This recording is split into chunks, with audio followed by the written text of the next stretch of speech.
तो welcome back guys. आज हम बात करने वाले हैं जानवी कपूर और उनसे रिलेटेड रीसेंट कंट्रोवर्सीज के बारे में। जानवी कपूर का डेब्यूट 2018 में हुआ था धड़क मूवी से, और आज 2026 में ऑलमोस्ट 8 इयर्स हो गए हैं उनको। और अगर आप ऑनेस्टली पीछे मुड़कर देखो तो एक भी ऐसी मूवी नहीं है कि जिसके बाद उनको लोग बोल सके कि हाँ ये एक्ट्रेस बन गई है। और अभी पैटी के बाद जो हुआ ना, chat leaks, PR drama, victim card, ये सब देख के ऐसे लगता है कि स्टोरी अपने आप एक एंड पे आ रही है। तो सबसे पहले शुरू से देखते हैं, क्योंकि ये समझना जरूरी है कि एक एक्ट्रेस जो लिटरली गोल्डन प्लेट पर करियर लेके आई थी, वो आज इस पॉइंट पे कैसे पहुंची। 2018 में धड़क रिलीज हुई। करण जौहर का प्रोडक्शन था, धर्मा का लॉन्च था, श्रीदेवी की बेटी थी, तो मीडिया कवरेज में पहले दिन से ही था। वो टाइप का डेब्यूट था जो किसी भी न्यू कमर की जिंदगी बदल देता है। जैसे सैयारा ने किया अनीत के लिए, वैसे ही धड़क को जानवी के लिए करना चाहिए था, लेकिन हुआ उसके ऑपोजिट। फिल्म ठीक थी, कमर्शियली थी, लेकिन जानवी के परफॉर्मेंस को लेकर क्रिटिक्स काफी हर्ष थे और ऑडियंस ने भी कोई स्पेशल कनेक्ट फील नहीं किया। लेकिन ठीक था, डेब्यूट है, रफ एजेस थे, तो लोगों को लगा कि धीरे धीरे इम्प्रूव हो जाएगा। फिर आई वो मूवीज जो एक्चुअली जानवी के करियर को डिफाइन करनी चाहिए थी, जैसे गुंजन सक्सेना जिसमें एक रियल लाइफ आईएएफ पायलट का रोल था, रूही गुड लक जेरी जिसमें वो एक ड्रग डीलर बनी थी, मिली जिसमें फ्रीजर में सर्वाइवल का रोल था। अगर आप इन मूवीज की लिस्ट देखो ना, तो रोल्स जेन्युइनली काफी ज्यादा स्ट्रॉन्ग थे। कोई भी एक्ट्रेस अगर इन रोल्स को प्रॉपरली डिलीवर कर दे तो उसका करियर सुपर सेट हो जाए। लेकिन जानवी के साथ एक भी फिल्म में वो इम्पैक्ट नहीं बन पाया। ना कोई डायलॉग आइकॉनिक बना, ना कोई सीन लोगों के दिमाग में रहा, ना कोई परफॉर्मेंस आई कि लोग कहते इस लड़की में कुछ है। सब कुछ मेडियोकर था, और ये मेडियोक्रिटी तब और भी ज्यादा दिखाई देती है जब आपके पास धर्मा का सपोर्ट हो, बेस्ट डायरेक्टर्स मिले, स्ट्रॉन्ग स्क्रिप्ट्स मिले, लेकिन आउटपुट वही रहे। और यहाँ से एक शिफ्ट आया जो बहुत लोगों ने नोटिस किया। 2021 के अराउंड से एक स्ट्रेटजी चेंज हुआ। जब एक्टिंग से इम्पैक्ट नहीं बन पा रहा था तो फोकस धीरे धीरे एक्टिंग से हटके एक डिफरेंट तरह की विजिबिलिटी पे चला गया। कपड़े छोटे होने लगे, जिम लुक्स वायरल होने लगे, पेपराजी मूवमेंट ज्यादा क्यूरेटेड होने लगे। और ये कोई एक दो बार की बात नहीं थी, ये एक कंसिस्टेंट पैटर्न बन गया था। दीवारा में जूनियर एनटीआर के ऑपोजिट तेलुगु डेब्यूट किया था जानवी ने, लेकिन वहां भी कोई इम्पैक्ट नहीं बना। बस एक सॉन्ग था जो बहुत फेमस हुआ था, उसके अलावा लोगों को कुछ भी याद नहीं है। और फिर बवाल मूवी आई वरुण धवन के साथ, मिस्टर एंड मिसेज माही आई, सनी संस्कारी की तुलसी कुमारी आई, परम सुंदरी आई। एक के बाद एक मूवीज आती रही, लेकिन कोई भी मूवी ऐसी नहीं रही जो ऑडियंस के दिमाग में टिके। और हर मूवी में एक पैटर्न था कि रिवेलिंग आउटफिट पे ज्यादा फोकस था और एक्टिंग पे कम। मतलब जब टैलेंट से बात नहीं बन रही तो विजिबिलिटी का रास्ता पकड़ लो, लेकिन वो भी काम नहीं आया। और फिर अभी 2026 में पैडी मूवी आई रामचरण के साथ, एक बड़ी तेलुगु मूवी, और यहाँ से सब कुछ बिखर गया। फिल्म रिलीज होते ही लोगों ने इमीडिएटली पॉइंट किया कि जानवी के कैरेक्टर का on screen treatment extremely objectifying है।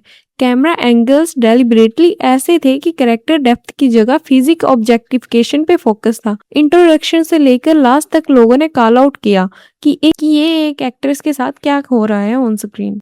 अब नॉर्मली किसी एक्ट्रेस के साथ ऐसा हो तो ऑडियंस उसको सिंपैथाइज करती है, लेकिन जानवी के केस में एक प्रॉब्लम है।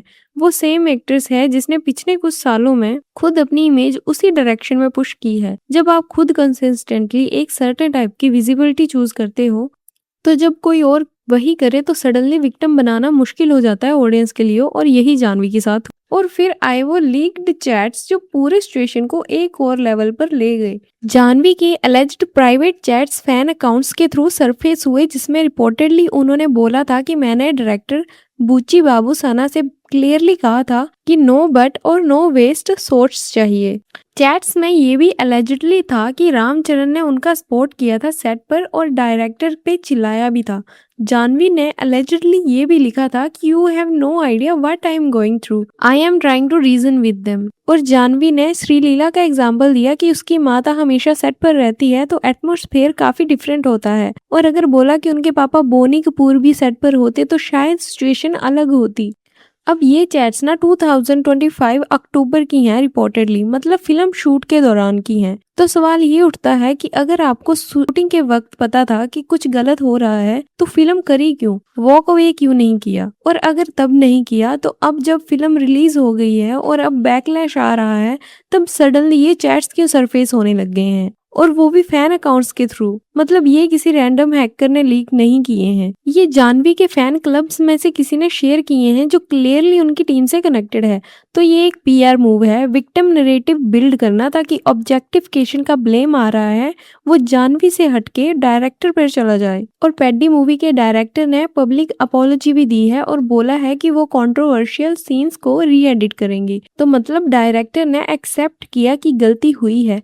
लेकिन लोगों का सवाल ये है कि यहाँ जब चैट अक्टूबर 2025 की हैं और जानवी को तब से पता था, तो रिलीज के बाद ये सब क्यों आया? मूवी के प्रमोशंस में तो जानवी फुल इन्वॉल्व थी, एक्साइटेड थी, इवेंट्स अटेंड कर रही थी, लेकिन रिलीज के बाद जब बैकलैश आया तो सडनली गायब हो गई। एक भी पोस्ट रिलीज इवेंट का अटेंड नहीं किया। रामचरण के साथ प्रसाद मल्टीप्लेक्स में स्क्रीनिंग थी, वो वहां भी नहीं आई। मतलब जब तक सब ठीक था तब साथ थी, और जैसे सिचुएशन थोड़ी अगली हुई वैसे डिस्टेंस ले लिया। अब रिपोर्टेडली जानवी ने पैडी के प्रमोशन से पुल आउट करने की कोशिश की थी जब उन्होंने फाइनल कट देखा, लेकिन तब तक बहुत लेट हो चुका था। मूवी रिलीज होने वाली थी और कॉन्ट्रैक्चुअली कुछ नहीं किया जा सकता था। तो अब जो हो रहा था वो डैमेज कंट्रोल है। Leaked chats through victim narrative push करो, डायरेक्टर पे ब्लेम डालो, रामचरण का नाम लो, उन्होंने सपोर्ट किया, और खुद को बेचारी दिखाओ। लेकिन 2026 में ये ट्रिक्स काम नहीं करती। ऑडियंस अब इतनी स्मार्ट है कि पीआर मूव्स को पहचान लेती है। जब चैट्स फैन अकाउंट से आए जिन्हें क्लियरली टीम ने एक्सेस दिया होगा, तो लोग समझ जाते हैं कि ये एक ऑर्गेनिक लीक नहीं है, ये एक प्लान्ड लीक है और एक पीआर मूव है। और सिंपैथी कार्ड तब काम आता है जब हिस्ट्री क्लीन हो। जानवी की हिस्ट्री में पीछे कुछ सालों से सेम ही पैटर्न है, जो खुद को उन्होंने एक सर्टेन इमेज बिल्ड की है खुद की। तो अब सडनली अनकंफर्टेबल बोलना लोगों को बिलीवेबल ही नहीं लग रहा है। और अगर आप पीछे मुड़ के देखो ना, तो एक टाइमलाइन क्लियरली दिखती है। 2018 से लेकर ना 2022 तक उनका गोल्डन टाइम चल रहा था और उनको काफी अच्छी अच्छी मूवीज ऑफर हो रही थी। और उन्होंने 2024 में ना तेलुगु में शिफ्ट कर लिया दीवारा से, उसमें भी कोई उनका इम्प्रेशन नहीं बना। 2026 में पेडी आई और अब तो करियर लिटरली क्राइसिस मोड पे है। करण जौहर से भी उनका रिलेशनशिप खराब हो चुका है। उन्होंने धर्मा की मैनेजमेंट से एग्जिट ले लिया है। मतलब जो एक सपोर्ट सिस्टम था वो अब नहीं रहा। और अब इंटरनेट पे जो रिएक्शंस आ रहे हैं वो ब्रूटल हैं लेकिन ऑनेस्ट हैं। लोग लिटरली लिख रहे हैं कि 8 साल हो गए हैं, कितने चांसेस चाहिए, कितनी स्ट्रॉन्ग स्क्रिप्ट्स चाहिए, कितने बिग बैनर्स चाहिए, सब मिला और जानवी से कुछ नहीं हुआ। At what point do we accept कि शायद ये नहीं होने वाला? और सबसे हार्श लेकिन प्रोबेबली सबसे ऑनेस्ट कमेंट जो चल रहा है ना, वो ये है कि प्लीज रिटायर। अब ये सुनने में बहुत हार्श लगता है, लेकिन जब आप ऑब्जेक्टिवली देखो तो 8 साल में इतने रिसोर्सेज, इतनी अपॉर्चुनिटी, इतने प्लेटफॉर्म्स मिलने के बाद भी अगर आप भी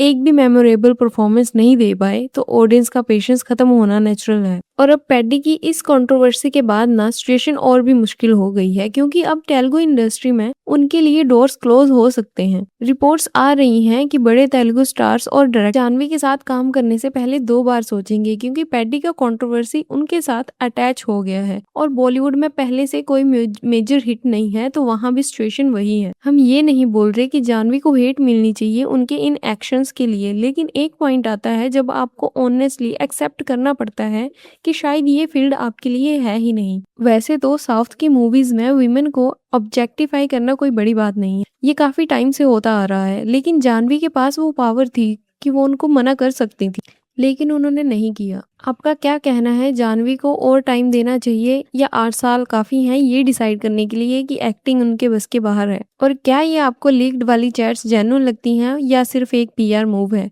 कमेंट्स में जरूर बताओ। और वीडियो पसंद आए तो लाइक करो, चैनल को सब्सक्राइब करो। Thank you.